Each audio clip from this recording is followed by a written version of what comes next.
সন্ধেবেলায় স্ন্যাক্সে এইরকম crispy bread pakora হলে ভালোই হয়, কি বলুন? তো এইরকম ক্রিস্পি ব্রেড পকোড়া আপনারা বাড়িতে খুব সহজে কীভাবে বানিয়ে নেবেন চলুন দেখে নিই। প্রথমে ব্রেড পকোড়া বানানোর জন্য আমি পুরটা বানিয়ে নিয়েছিলাম। তার জন্য কয়েকটা আলু সেদ্ধ করে নিয়েছিলাম।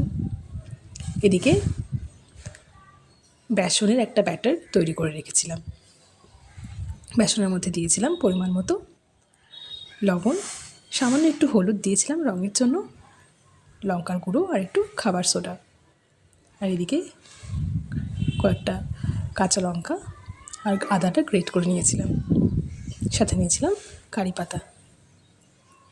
এরপর কড়াইতে সামান্য একটু সর্ষের তেল দিয়ে তার মধ্যে একটু জিরে ফোড়ন দিয়ে নিয়েছিলাম গ্রেট করে রাখা আদা, কয়েকটা কারি পাতা আর কাঁচা লঙ্কা কুচোনো।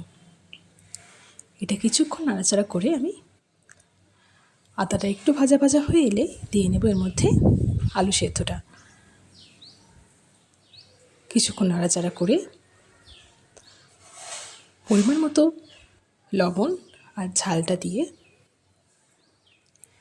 সামান্য একটু ধনে গুঁড়ো দিয়ে আর গরম মশলা গুঁড়ো দিয়ে পুরটাকে তৈরি করে নিয়েছিলাম। এদিকে আমি ব্রেডটা নিয়ে একে একে ব্রেডের মধ্যে আলুর পুরটা লাগিয়ে ঠিক এইভাবে তার উপর আরেকটা ব্রেড দিয়ে আমি মাঝখান থেকে একদম সমান দুভাগে কেটে নিয়েছিলাম। এরপর গরম তেলে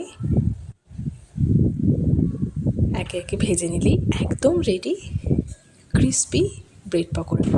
সন্ধ্যেবেলা চায়ের সাথে এরকম ব্রেড পকোড়া হলে আর কোনো কথা হবে না।